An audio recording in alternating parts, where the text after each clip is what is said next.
Well, thank you all for coming today.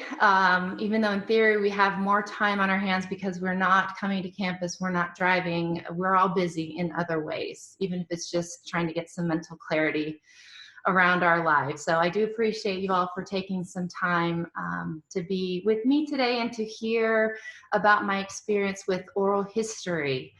It's been life-changing, really. So I'm excited that there are a few people out there interested in hearing about my journey with oral history. So that's wonderful. I would like to start, if you don't mind, with 1 minute meditation, and this is optional. If you'd rather just hang out for a minute, that's fine. But more and more, I'm using some mindfulness exercises with my students and with myself as a way of being present.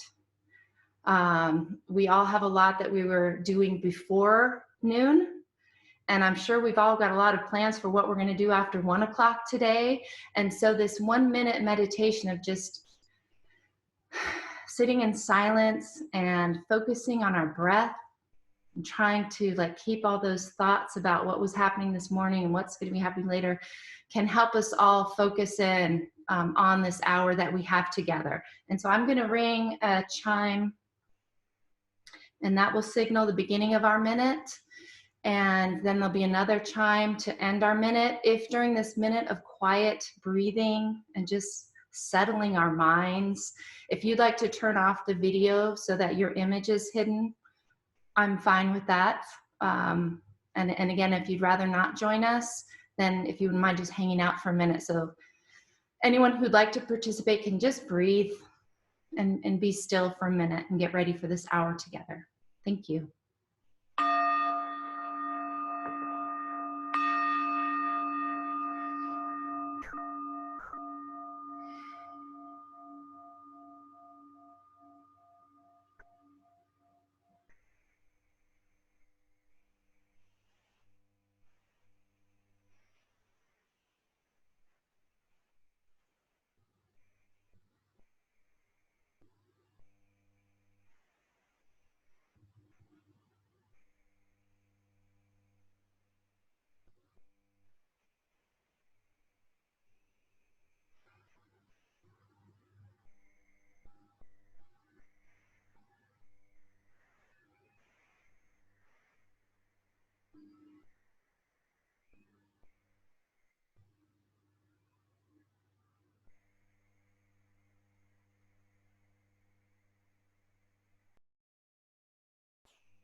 Okay, thank you for joining me. I hope you find that helpful.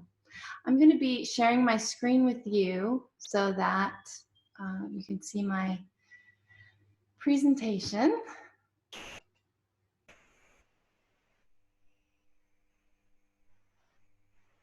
How am I spacing out on how to present? There we go. Okay, so I'll be talking about 3 different courses today that, there's our being present, sorry.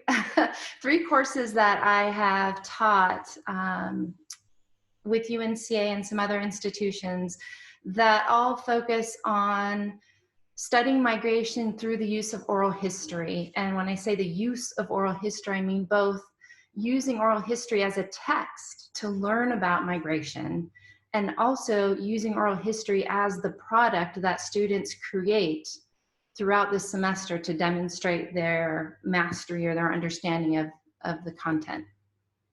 We've already done our presents. And what I hope to do in about 30 minutes, if possible, is briefly give an introduction to myself and how I came to work with oral histories. And I will give a brief overview of the 3 courses that I've been teaching. I'll also show you some common course organization and assessments and some of the content that I have used in all 3 of my courses. I've got some tips on doing oral history at a distance. Since we're all moving to online teaching, I thought it was important that if anyone is considering playing with oral history in their courses, that we consider what does that mean for distance learning and distance teaching.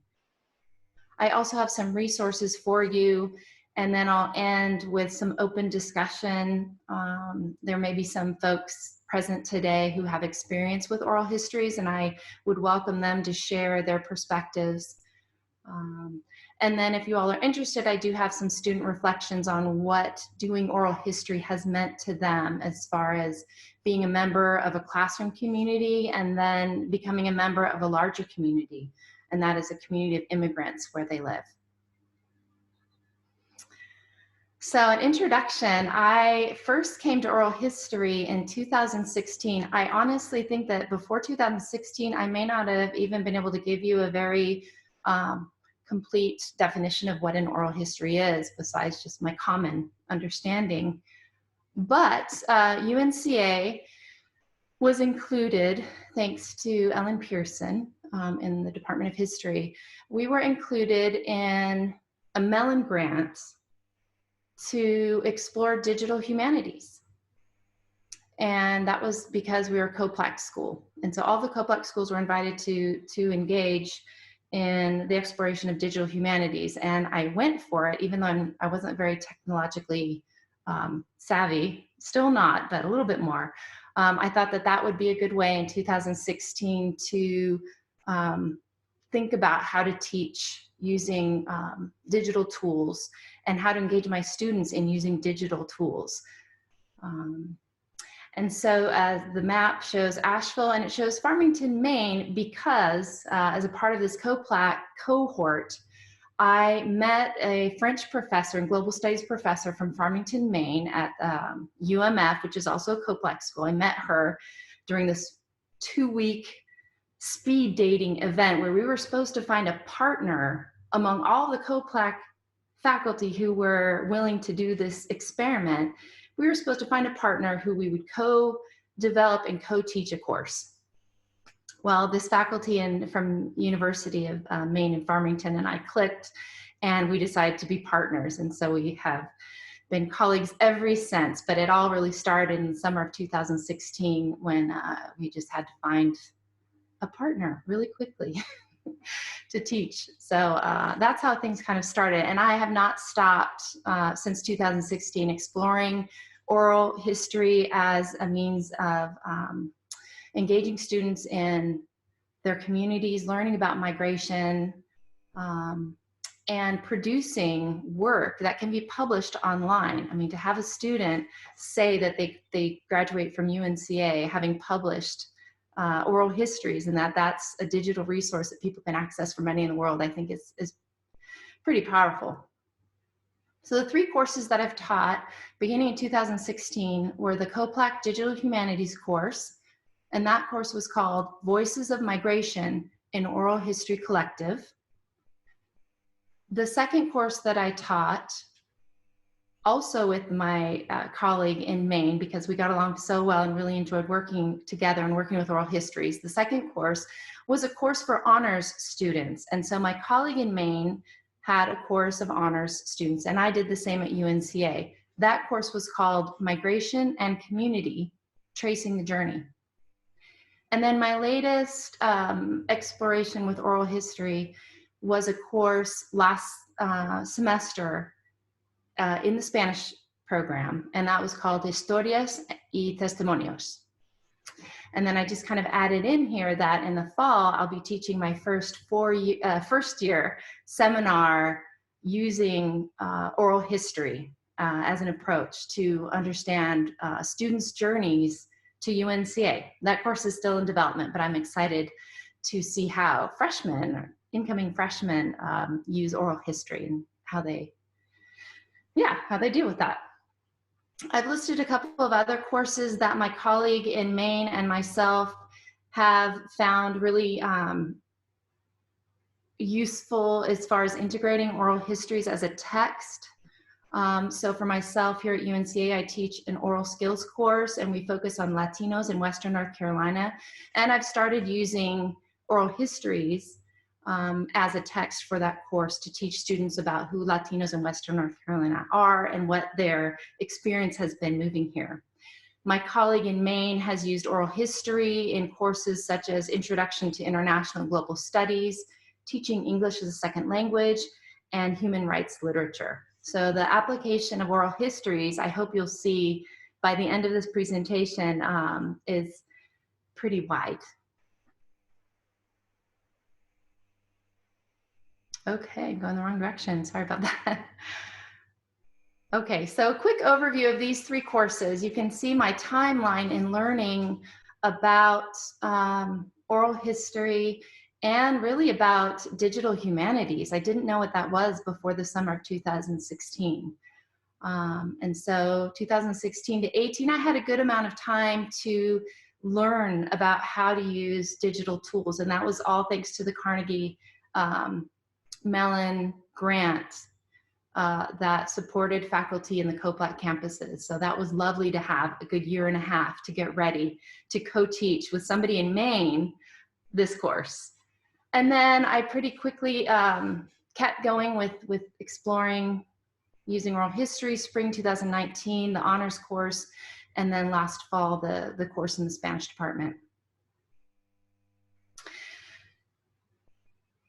A common aspect of all three of these courses is the exploration of migration.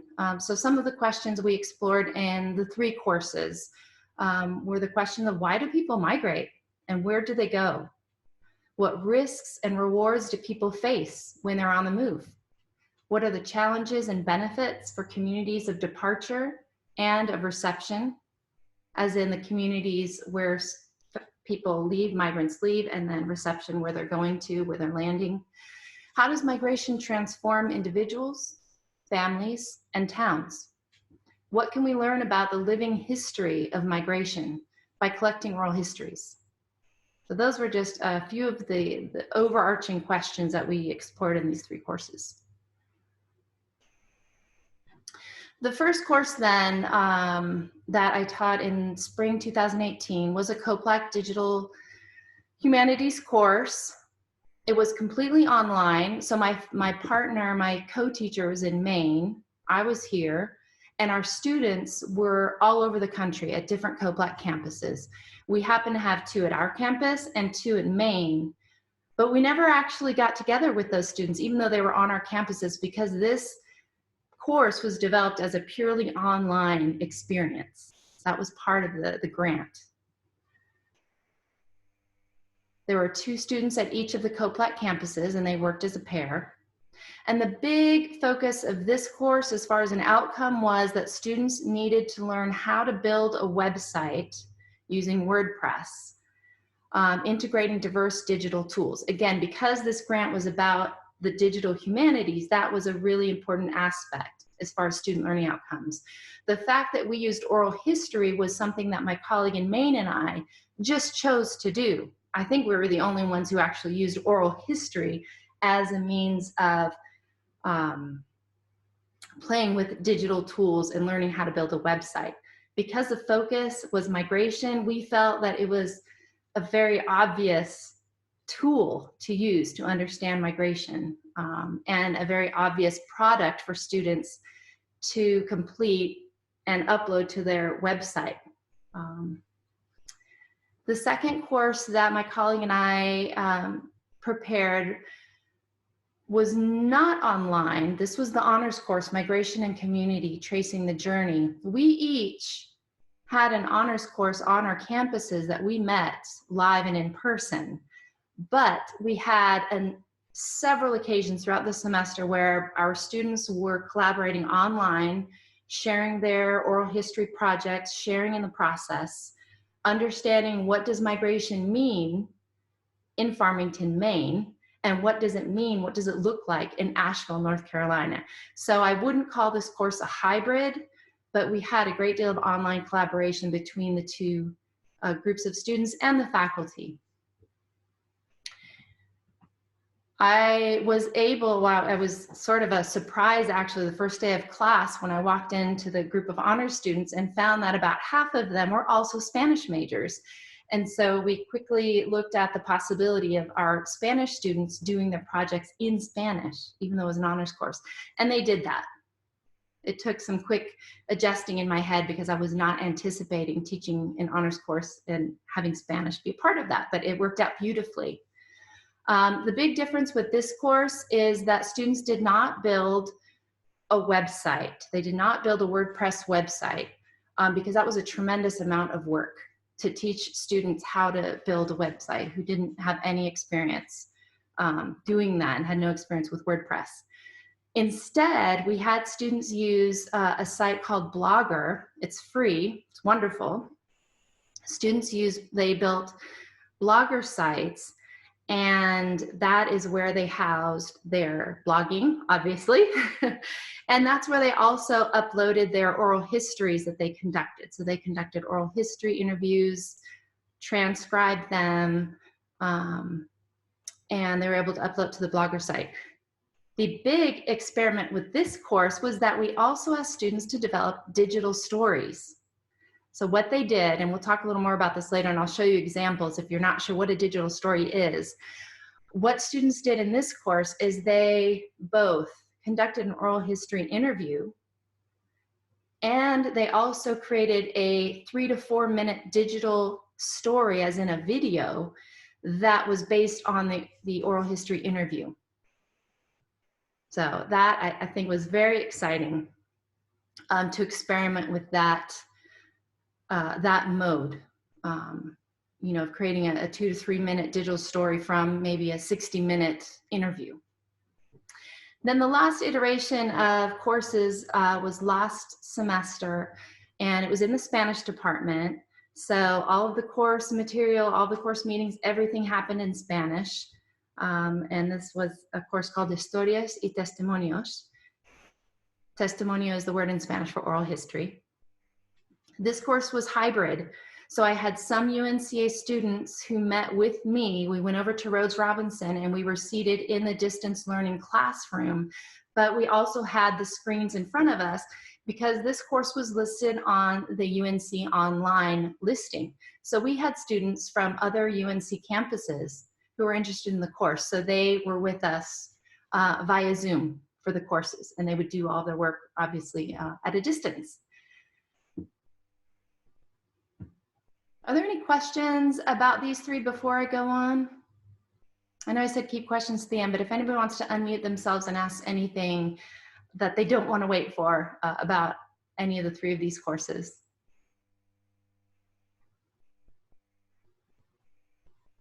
No? Okay, I'll go on. And by the way, I'm happy to share this PowerPoint presentation with anybody. It's actually Google Slides, with anybody who is interested. And this presentation is also being recorded if you're interested in going back and exploring something a little bit further. Okay, so across the three courses, there are some common characteristics. These are all project-based courses, as in we didn't have exams and quizzes. The grade was based on several things, but they were all projects and tasks leading up to the final project, which was building a website, doing an oral history interview, and then in the case of the one class, creating a digital story. All of these courses were cross-campus, so I involved people off of the UNCA campus in some way. In all three of these courses, students were involved in a consistent amount of reflection on the process of learning about migration, the process of learning how to conduct an oral history interview. So reflection was really a key component to what I consider the meaningful learning in this course. All three of the courses ended up being dual language. That was not my intention, but it turned out with all three of these courses, there were some students who conducted their oral histories in Spanish. In all three courses, we used oral histories as a text, as in we learned from the oral histories, we listened to them, we read the transcripts, and we studied them as we would study any text to learn about people's experience with migration. These courses also used oral histories as a product, and students created their own oral histories. And that includes transcribing and in some cases translating oral history interviews. All of these courses involve the process of publishing their oral histories to a digital archive. And lastly, in all of these courses, students were required to present at their undergraduate research symposia, wherever they were at their campuses. And so I think that added a level of professionalism, requiring students to be able to speak publicly about their work with oral histories and migration.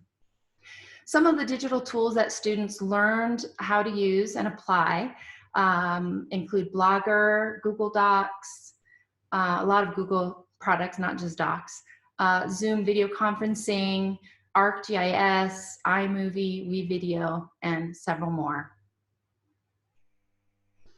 And well, I'll just add that there was this assumption on my part in 2016 that all of my students would know how to use digital tools and they would know how to build a website on WordPress. And it turns out that in 2016, they didn't know how to do that. And even last semester, 2019, students still are not as familiar with these digital tools as I would have assumed. So I just want to put that out there, that it's not always the case that just because they are whatever age they are, that they know a lot more about digital tools than we do. A little confidence builder. Some of the common learning outcomes were to learn about migration. A lot of these students had never studied migration as a discipline. Equally important was to learn about oral history best practices, to develop skills in conducting, listening to, transcribing, interpreting oral histories, and in the case of my Spanish students, learning how to transcribe a Spanish language interview into Spanish and then translate that transcription into English, which is not an easy task, I will say. Students also, in all of these courses, learned how to apply diverse digital tools. They gained experience archiving their oral interviews digitally and presenting research. The students learned how to collaborate with classmates. And sometimes these classmates were in other parts of the country. They also learned how to collaborate with community members. The fact that each student had to go out into the community and conduct an oral interview with a member of a migrant community, a community that they did not necessarily identify with or know or be familiar with, really pushed them to learn how to collaborate with someone in the community. And lastly, an important learning outcome was to ensure that students understood fair use policy, copyright policy, and ADA.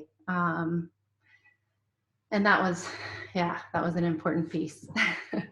Just citing a photograph that a student might use from online was kind of new to some of them. They didn't quite understand that's actually quite important to give credit to whoever did this piece of art or whatnot. So those were some of the common student learning outcomes in all three of my courses. Okay, so some of the content and organization.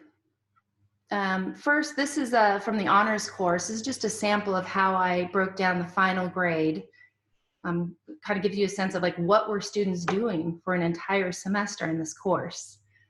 Well, there's participation, both in class and blogging, the actual preparation for the oral history, and then the audio. I needed to actually have a product. I needed to have the recording of the oral interview that students conducted and the transcript, and then the process of archiving those oral histories. In the case of the honors course, I did add the digital, oops, sorry about that. I did play with using the digital story, and so that was a big portion of that course grade. And then lastly, the presentation at their undergraduate research symposium and a final reflection. So how did we put this course together? Given these students had no background in migration studies, they had no background in oral history research or oral history as a product, and didn't have many much experience with using digital tools. Well, this is how we at least put together the honors course. So the first 3 weeks, we're dedicated to giving students an understanding of what migration is, what are migration studies. This is the text that we use, Koser. So really good text. It's incredible. It says a very short introduction, and you may have seen the series of very short introductions to a lot of topics. This is a big series. But this one in particular, international migration, he puts so much into very few pages. It's impressive. So this is the text we used. We also used a number of digital archives, which is important in a course where you want students to digitally archive their oral history. And so really our texts, besides this one printed paper book, our texts were archives, digital archives of oral histories on migration. Weeks 3 to 4 focused on oral history research, introducing to students to what oral history is, why it is someone might use oral history in approaching a research question. What are the advantages? What can we learn from an oral history that we can learn from other approaches to research? And we study the Oral History Association's page very well. If you're not familiar with the Oral History Association, they have an incredible amount of information, free resources, free webinars. They're an incredibly supportive community. And so I would suggest you take a look at their website. They're really, really helpful. They saved us in this course. You might remember I said that in 2016, I had no idea what oral history was. And so for me to then assume that I can teach a group of undergraduate students what this thing is, I had to certainly learn a lot myself along with my students. So an example of something we might have had students do in order to get familiar with the topic of migration and also get familiar with what digital archives were as far as oral history. This is a site, and it's particularly helpful to me because it's both in Spanish and in English. Voices from Carolina del Norte. So this is a website that we use. So a sample task would have been listen to and report on one immigrant oral history. And students from Maine obviously would, well, they would be interested in listening to samples from Maine, whereas I encourage my students to get to know the migrant communities in North Carolina. And so after listening, they would post their reflections in a blog with a short summary. So that's just a sample exercise we might have done. Weeks 4 through 6 were focused on getting students ready to conduct their very first oral history interview. It was a long process and completely collaborative. We had students create the letter of introduction together. We had them create their interview questions together. We had them practice interviews together. We tried to make this as student-centered as possible so that the students had complete ownership of this process. I say complete ownership. Of course, we did need to talk about IRB. Although oral histories are exempt from IRB, it was important for them to understand why is it that in 2015, the decision was made that oral histories no longer come under IRB supervision. And we had to talk about what informed consent is. What is that process of talking to your interviewee about what your project is, what their rights are as interviewees. I mean, we really, the legal aspect of this is very important. So I did spend some time being teacher focused as far as making sure they understood what the informed consent process was. And UNCA, as well as every university, has their own documents that need to be signed by interviewees. And so we went over all of those documents. Jean Hyde did a great talk with all 3 of my classes on what UNCA requires legally from interviewees. But aside from that first point, almost everything else was student created and a collaborative process.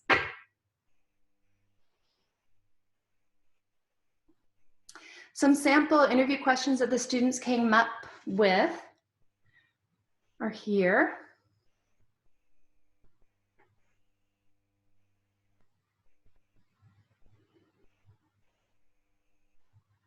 This third question, can you tell me about the object or photos that you brought?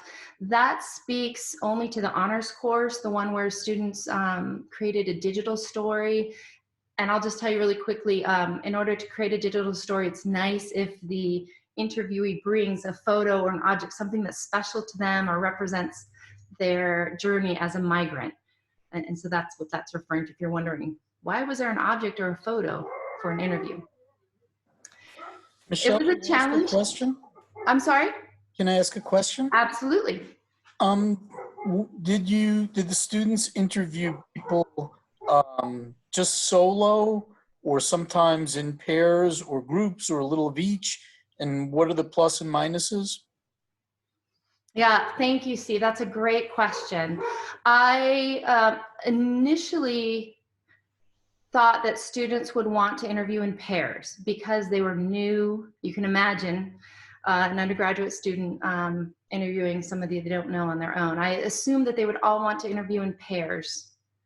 And that was my assumption. Some students actually wanted to do the interviews on their own. And I was supportive of that. I just wanted to be sure that they understood what that meant and that they understood the benefits of interviewing in a pair. The majority of students did interview in pairs. They were interviewing in communities where they didn't know anyone. You know, these were migrant communities of which none of them formed a part or identified with in any way. And so we worked a lot in preparation for these interviews on establishing trust, establishing rapport, just getting the students' confidence up. And we absolutely went through the process of how do you find an interviewee? You know, what do you do as an 18-year-old and you want to learn about the local Greek community? How does one even start with that? And so we definitely took this step by step, a lot of conversation as a group as to like, what could you do? Who could you contact? Are there community organizations? Are there churches? Where would you find a Greek community here in Western North Carolina? And then I worked with students on reaching out to members of the Greek community in this case to introduce themselves and go in person and kind of describe what they were interested in to see if they could find volunteers. Did they interview people in family groups or pairs or just individually? Individuals. And there was one case actually also in the Greek community where an elderly woman wanted to have her daughter with her. She didn't feel comfortable. She's in her 80s and she didn't feel comfortable being by herself with these two college students, very sweet college students, but still she really wanted her daughter to be present. So that was one case. There was another case where there was a married couple and the woman, Latino couple, and the woman was the one who wanted to be interviewed, but her husband wanted to stay. And so, and we anticipated different scenarios in the class. And so when that scenario presented itself, my student knew how to roll with it. She was fantastic. And she let him stay there. I mean, you not much you can do. A professional, who does oral history would have managed that differently, and maybe in the pre-interview, like before the interview even happened, make sure that the interviewee was on their own, But in that case, we didn't know. It was a complete surprise that the husband suddenly showed up, and so, yeah. And that was a learning opportunity. Just to discuss that, to break that down, and wow, what does that mean? And what does that mean when an interviewee is sharing personal stories and there's another person present, a spouse, a daughter, and how might that influence their responses to a question? Did that respond to your question, Steve? Okay, great, thank you. Thank you. It was an interesting process too, I'll just say quickly, to see the students' questions and to really give them the power to come up with their final list of questions and like narrow it down, and hope and cross my fingers that some student in the group would hear a certain question and go, that might be problematic. I didn't want it to come from me. I really wanted students to check each other on appropriateness. This is a sensitive topic, talking about people's story of migration. It can be incredibly painful, emotional. And so I really tried to empower students to come up with their own questions, but the whole time I was being very mindful of what is my students' impact on the community going to be. You know, these students are going out representing UNCA or whatever campus they were on in a local migrant community. And so, yeah, I took a lot of deep breaths during the process of coming up with interview questions. Okay. So I had students practice interviewing each other before they went out into the community. And that was really good use of time because I wanted them to check their mics, check all their recording equipment. I wanted them to verbalize the informed consent to hear how does this sound. I wanted them to verbalize the questions. And it turned out to be really, really good use of time to have them practice that. I've got a couple of reflections from students after they did a peer practice. The initial blog post was this. This experience has encouraged me to conduct some sort of pre-interview session to learn more about the person I get to interview. This would help me figure out which areas of their lives have more information, which areas they might not have much to talk about, and which areas the interviewee may not want to talk about. And so an assignment is always to have students respond to each other's posts.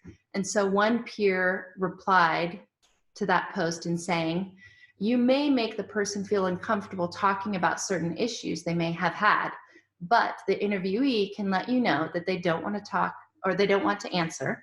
So you should not feel bad about that. More importantly, you could be very surprised about uncovering things because you don't know this person, which can be such a great experience for both of you.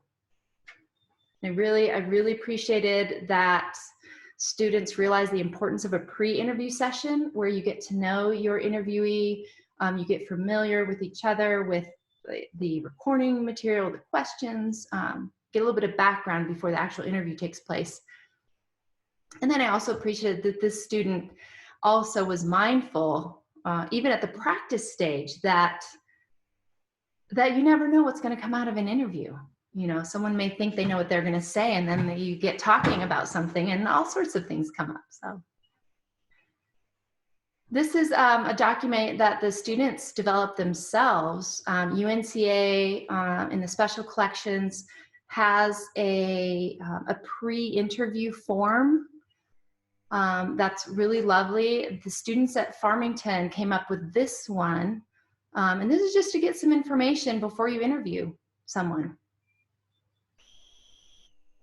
You know, asking which pronouns somebody would like to use. First language, other languages, and then a life timeline. Just to, oops, sorry, I apologize. There we go. You know, a lifeline of this person so that a student get a sense of where they may want to ask some questions. I'm going to speed this up because I see it's already 43 minutes past. Weeks 7 through 9, we're focused on students actually conducting the oral interviews in the community and then transcribing them.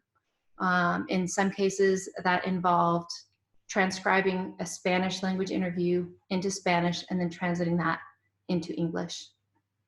This was also a time for students to work on preparing their documents to be uploaded to their library special collections.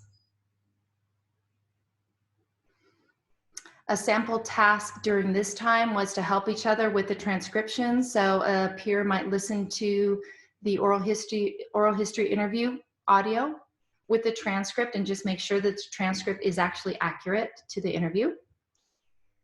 And then another step during these weeks was to have students share the transcript and the audio with the actual interviewee if they were interested. Most of them were not interested actually in checking for the correctness of that, but it was something I put out there as an option.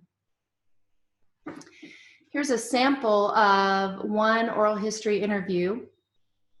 This is from Farmington, Maine. And so students had to learn to upload. This is on the special collections at the library in Maine.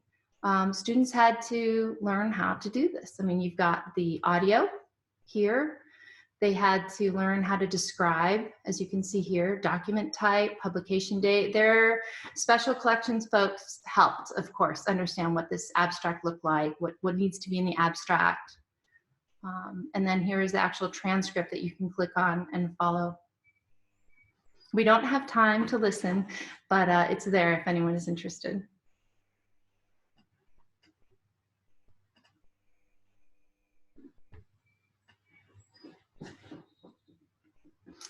And here are some samples from his transcript. But again, we're running out of time, so I'm going to go past that. Again, I'm happy to share this PowerPoint with you if you're interested. Weeks 8 through 14 were dedicated to creating digital stories. Again, this was only an activity I did with the honors course. So students have their oral history interview, they've listened to it, they've transcribed it, and now their task was to work with their interviewee to create a 3 to 4 minute video that highlights some aspect of the oral history interview, brings to light something. We used an amazing resource that's free to anyone through the University of Minnesota, and it's an immigrant story project, and they have curriculum for high school teachers who are interested in doing oral history with their students, English language learners, and then we use the curriculum for college instructors. If you're interested in looking at digital stories, I would definitely go to this website because they lay out the steps so explicitly. The lesson plans are there step by step. They even give you prompts on how to prepare your students for this. I am not going to share this digital story with you. I do have one to share later. And this comes from the University of Minnesota, all the steps of how to create a digital story. And I'm sorry I'm running out of time to go more into this, but I'll just move on. I do want to show you one example of a digital story. This is based on, again, a full oral history interview that the student then worked with the interviewee to create this. I am Victoria. I was born in a beautiful country, Moldova, and I came to the United States in 2010. I love my country and have family in Moldova and friends, but there was a religion conflict with Christian people, and I and my family got religion persecution. In school, kids were discriminated against and people were not allowed to freely practice their religion or even say what they want. Then I decided to move to the United States to change my life and for my kids to grow up without persecution. I arrived at Philadelphia with my husband and 2 kids, aged 12 and 4. We stayed for 4 months and started to learn English as a second language and faced hardship. In Philadelphia, it was hard to make really friends in the church because everyone was so busy and lived hectic lives. After that, we moved to the mountains because my oldest son is allergic to dust and we wanted to live in a clear air. We were so excited, but life was challenging. Everything was new to me. I didn't know how to make a bank account or write a check, and we were on food stamps. The Moldovan church in Asheville was more emotional support. All my family was involved in church activity. First Baptist Church in Asheville provided us with basic necessities such as silverware, beds, and Catholic organization helped us with documentation for citizenship. I wanted to learn English to achieve my dream as a dental assistant. I went to ABT college to learn, which was such a harder than I expected. I cried when I did not see my improvements. But the teachers support me so much, and my husband brought me flowers and said, I believe in you. You can do it. At this time, some students began fighting with my son. His teacher wanted to help to feel more involved in school. So I went to school and told them about his dream and of having a piano. On Christmas Day, the miracle happened. Teacher collected their money and brought a piano to my house. It was a big surprise. Several months after that, I was suddenly fired from the dental office I worked at. It was hard for me to handle, but my main priority was my family. Thinking of them, I didn't have time to be disappointed, and I began giving other dentists my resume. While desperately looking for a job, my son said, I believe in you. Don't be hard on yourself. That support helped me feel like I am not alone. Finally, I got accepted to work at one dental office where I still work today. I came to the United States of America for a new opportunity for myself and my family. As an immigrant, having variously rules, such as a mother, student, worker, and a Christian, was not easy. However, I came here not to fight and cry, but to get support and have better life. In fact, I garner so much support from my family. I think going through hardship strengthened our family bond much more than before. Now it is time to help people coming from other countries to return that support I got during difficult times.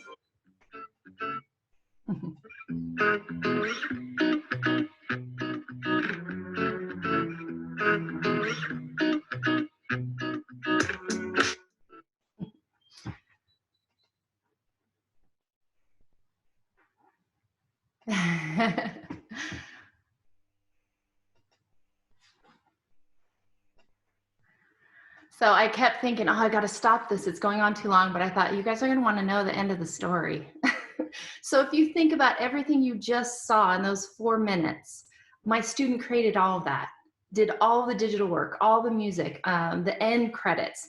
Our students had to learn how to do that, which is a lot in one semester. And that's on top of doing an oral history interview. But I think you can see the power of those 4 minutes of that digital story that only happened through my student having conducted an oral history interview with that woman. So I think that was very powerful. A couple of things, well, I'm gonna just let you know that this is here and give you some more resources if you're interested in oral history in an online teaching environment. There is support out there. This list comes from the Oral History Association.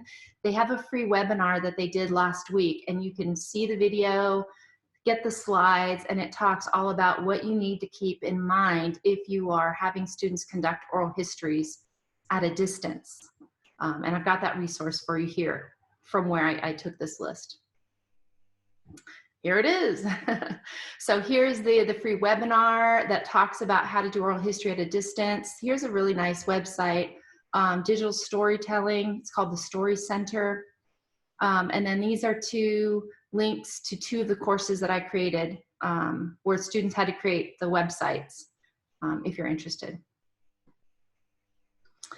I did have a discussion question, but we've only got 8 minutes left. And so if we want to talk about how might the Digital Oral History Collective serve to build community within and beyond the college classroom, we can talk about that, or we can talk about something else. Let me stop share and come back together. Thank you for listening. Let me know if this, go ahead and unmute yourself if you, thank you, Patrick. If you have any Any questions, comments, things to share? Thank you, Jean.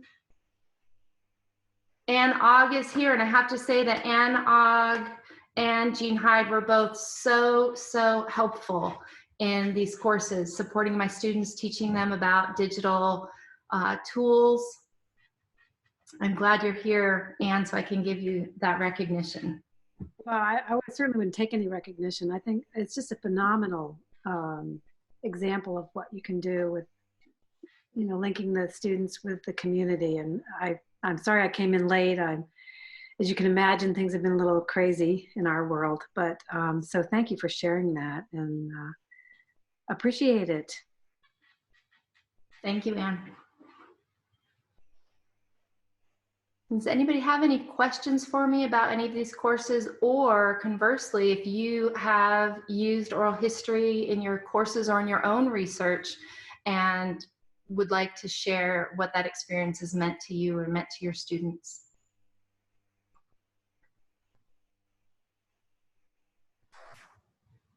Take a totally different tack, which is at Darren Waters' urging, I interviewed my aging parents before they passed away.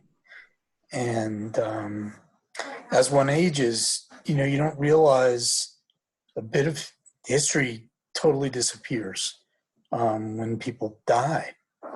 And it's really worth thinking about the people in our own lives to go to.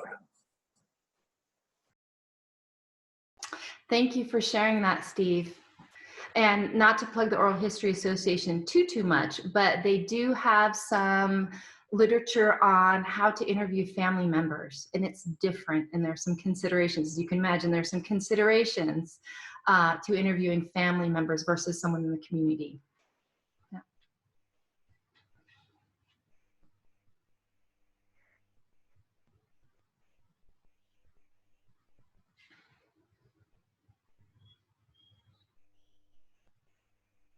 Yeah, quick question, Michelle. Thanks so much for all this. This is really inspiring and gives some great ideas for what other folks might do. A quick question maybe would be, were there any surprise challenges or pitfalls that the students encountered that you maybe hadn't anticipated? What would maybe one thing you think that was a challenge that maybe you didn't see coming? I mean, there are a lot of challenges I'm sure you were kind of ready for, but if there's anything, if any of us want to sort of bring this into our own work, what should we be aware of? Yeah, oh gosh, Patrick, yeah, I think if I had more time to think, I'd come up with a very long list of surprises. I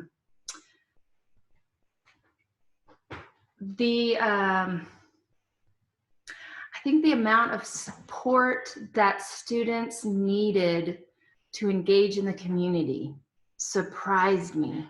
I had no idea they would feel so nervous and unprepared, insecure, I'm not sure what to call it, to have an interview with somebody in the community. And I had to really hold their hands and really do a lot of support and preparation. Was not expecting that. I assumed, and I'm sure this is a generational thing, but I just kind of like assumed, like if you signed up for a class to study migration and do oral history interviews, that you just go out in the community and talk to someone. So that blew me away. And it was consistent. All three courses, students were incredibly challenged at the idea of approaching a community member that they didn't know and asking them questions. Really quite nervous about that. So, excuse me. Yeah. Thank you. And for me, it was just like, well, you just talk to them. You got your list of questions. We practiced in class. Just go talk to someone. But no. Do you think it was the idea of a stranger alone, or a stranger who had come from a very different cultural context, a very different, perhaps literally foreign upbringing that was off-putting to the students? I know, like you said, generationally, I think some of our students have trouble just interacting with folks from other generations anyway, but if there was that extra layer, I wonder, of disconnect. Mm-hmm. I can't speak to that, but I wish I had collected more insight from my students on that. That would be interesting. Mm-hmm. Yeah. Thank you Something- again. You're also, oh, go ahead, Patrick. I'm sorry. I was just saying thank you again. Yeah.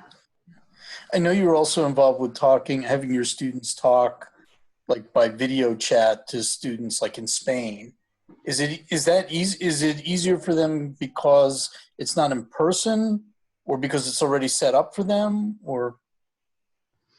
I think both, actually. And I also think that it was easier for us, and just to let you all know what we're talking about is this semester, since we've gone online, I've arranged for some Zoom chats with college students in Spain to talk about COVID-19 and how they're living that experience in Spain versus here. I just happen to have connections in Spain, and so my students have been Zooming to share. And I think that it's easier, Steve, because it's online and our students are more comfortable with this mode of communication. I think it's set up by me, so yes. And then thirdly, because it's our entire class on Zoom, there's a virtual support group that I think is at play. I'd have to ask them that question, but I'm guessing that they would say that support, even right now, as we look at our computer screen and we see all of these squares, this is our community, this is our kind of support group. And so the fact that when we Zoom with our college students in Spain, 3 of those squares are with people in Spain, the majority of us are here, part of this community. So I do think that makes it easier for them. Now, a couple of my students have requested to have one-on-one English and Spanish kind of practice exchanges with some of these college students, and they've just started that, and so we'll see how that goes. The fact that we've already met, several times as a large group might make that quite easy. Yeah. Great, thank you.